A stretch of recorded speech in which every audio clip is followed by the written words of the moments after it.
Hemoglobins. Di ba sabi ko kanina, hindi lang si adult hemoglobin ang meron sa humans. Okay? So, ito lang yun. Ang sinabi lang dito, may hemoglobin F tayo, tsaka hemoglobin A2, tsaka hemoglobin A. Okay? So, and it differs sa fetal life at is adult. Okay, pansin nyo na persist pa rin ang hemoglobin F. Actually, hindi naman siya zero eh. Meron pa rin siya. Pati si HbA2. Okay, the hemoglobin profile at different stages of development. In normal adult, HbA consisting of your 2-alpha and beta chain constitute more than 95% of the total hemoglobin. Whereas hemoglobin A2, 2-alpha and 2-delta, and HbF, no, contribute to 1 and 2% of total hemoglobin. The beta chain production does not occur until after birth. Samaya. Sige ba? Ang likot mo. HbA1c.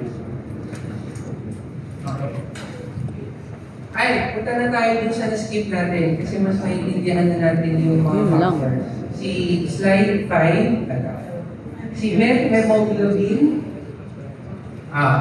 In methemoglobin daw, their Fe2 plus is converted to Fe3 plus, no? Which cannot bind O2.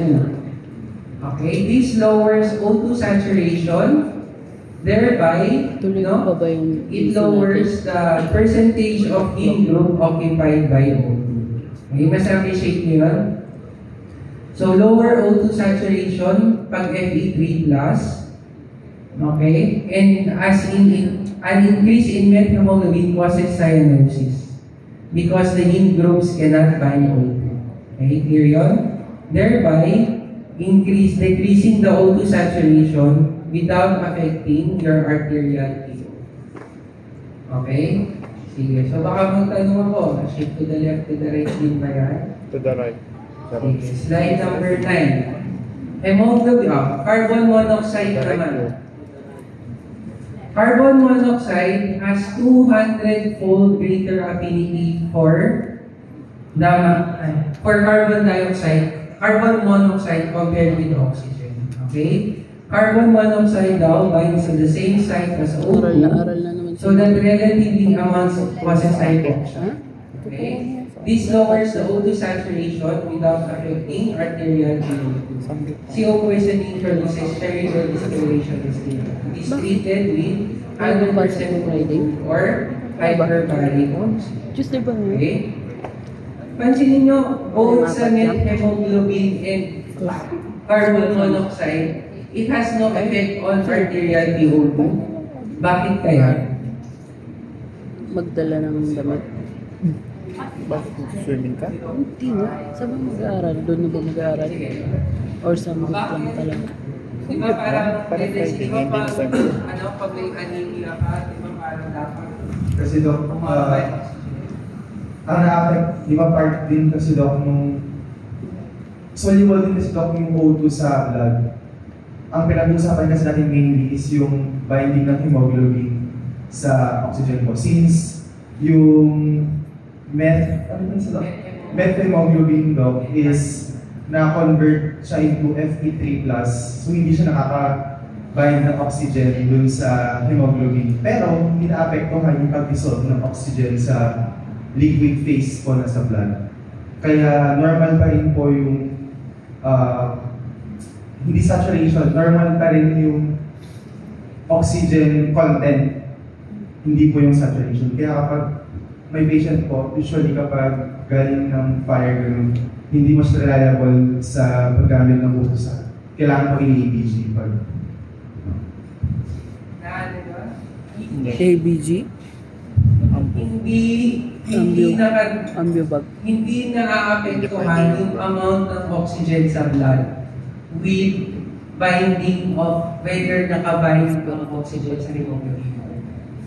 Okay, kaya pansinin nyo, di ba, syempre, pag sinasabi natin na yung mga carbon monoxide, pansinin nyo, pag deadly, yung mga deadly ang oxygen sa katawan, nagsacyanosis sila. Okay? Whereas, dito, ang problem is not on the amount of oxygen sa katawan mo, but the binding of oxygen sa hemoglobin, which supposedly should distribute the oxygen to the body. Kaya mapansin nyo, di ba, pag carbon monoxide, hirap huminga ang pasyente mo, pero kulay, hindi sila cyanotic. Okay? Kaya sabi, hindi reliable yung O2 saturation, mas reliable yung concentration ng oxygen, which is by your ATGs. Okay? Appreciation? Pagka kasi mababa yung oxygen, example, example, yung mga cyanotic heart diseases, no? Hindi capable si heart na mapunta sa lungs yung so hindi na oxygenized. Yun yung mababa ang oxygen sa katawan. Yun yung nagiging cyanotic. But in methemoglobin and carbon monoxide poisoning, may problem, hindi pa rin makahinga yung tissues mo.